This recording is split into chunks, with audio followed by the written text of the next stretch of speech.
friends. Today we're going to go through a game that I played recently, a classical game, 4 hours long. And I think it was one of the best games I played. As you can see, I was white and had a advantageous position the entire game with a very low average centipawn loss. This is Neiman level. This is Neiman level. You're going to be amazed. So let's get right into the game. And I'm going to pay special attention to the opening. It's really going to be a special session. You're in for a treat. All right. So we go with a pretty standard opening until the move c5. Now, normally over here, people typically play either bishop b4 or d5. c5 is the rarest of the three. And let's look at the statistics for that. Here you go. You can see that the move bishop b4 is most common, d5 next common, and c5 is third most common, but it favors white, generally speaking.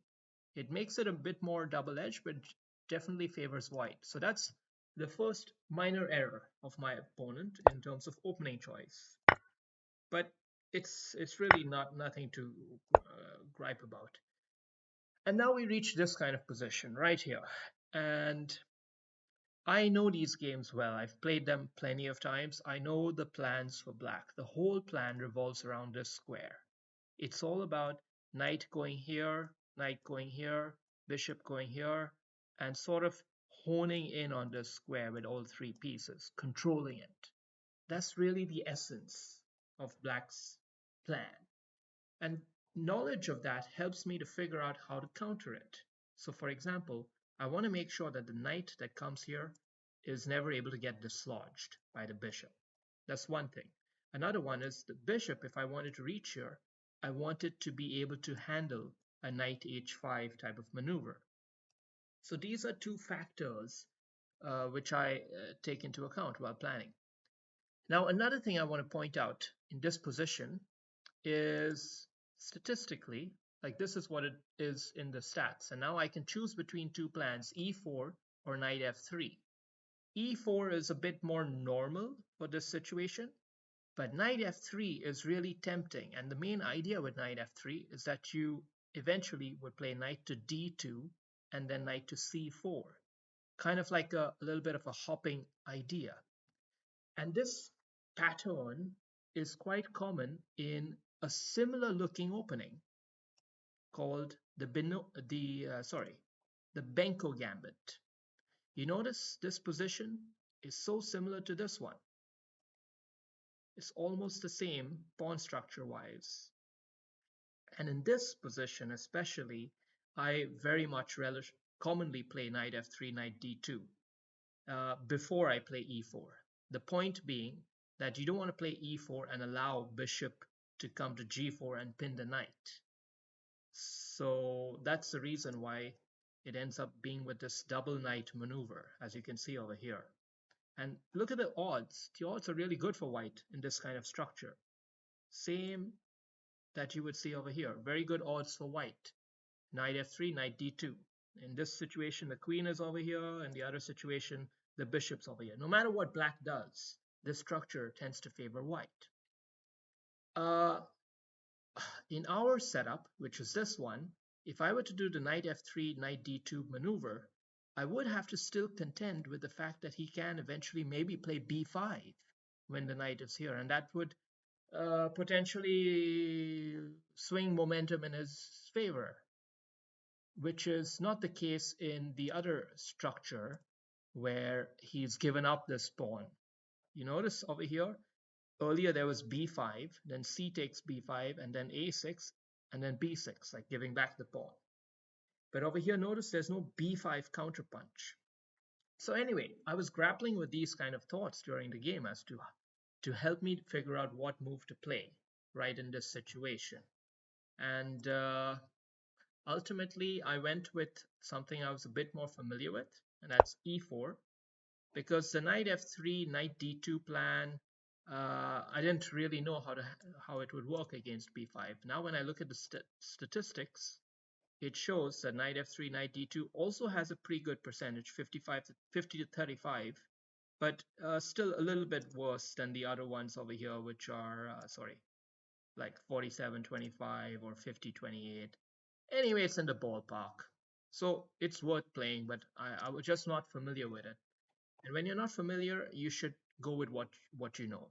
And I know about this central hole, okay? And that's how the game's gonna evolve. Now he's played a6, which is another such a tempting move because I know in these openings that typically black plays g6 here. And the correct best move for white statistically after that would be f4, followed by bishop b4 check, which brings his knight here, and eventually a4.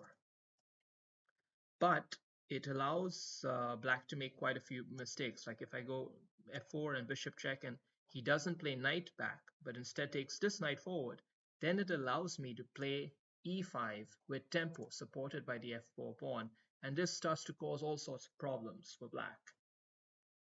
But now in my game, he's played a6. In effect, he's not even done this move yet, but he's doing something on this side of the board.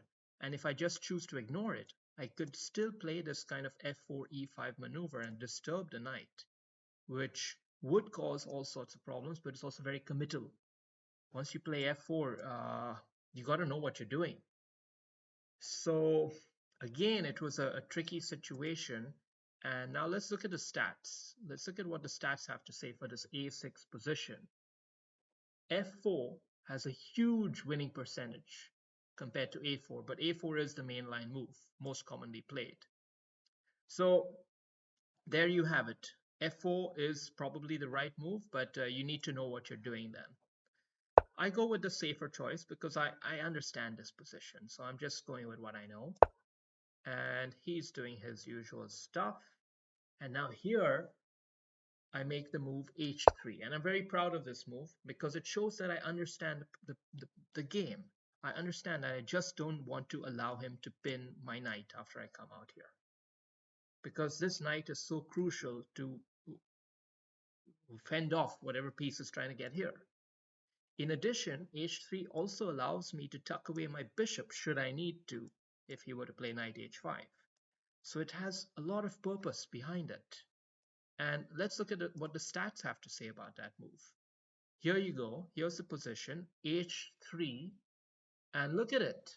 Great winning percentage. A very modern move played recently and very high score. So as you can see, I know, I understand chess.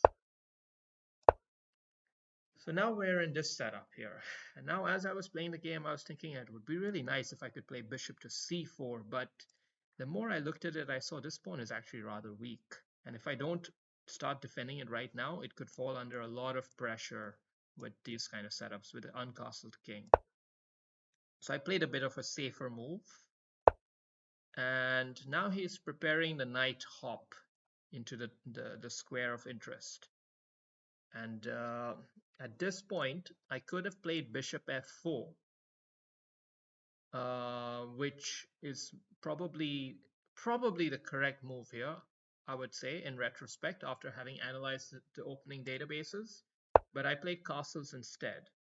And the small downside of playing castles right away is it allows him to play knight h5 right away, right here. Knight h5 prevents my bishop from reaching this square, and it allows his bishop and knight to control this square, the critical square of the game. But I only have one knight.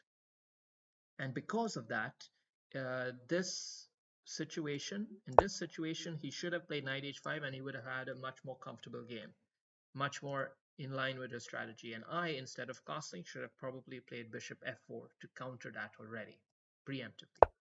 However, to my fortune, he plays a more slow building move, rook e8. And now I played bishop f4 in time. Because now even if he does this, well, firstly, I can take this pawn right here, probably. And so he has to defend this first. But now, as you can see, both these pieces are guarding the square and it's looking very nice and solid. Rook supporting everything. And here he makes the strategic error of the game. Like this is the main move which in my view loses the game for black. Because Knight takes, pawn takes, and bishop goes back. What's the big deal, you ask? Well, the big deal is that there's a protected passed pawn in the center of the board, which is very hard to dislodge.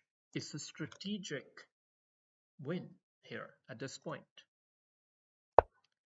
So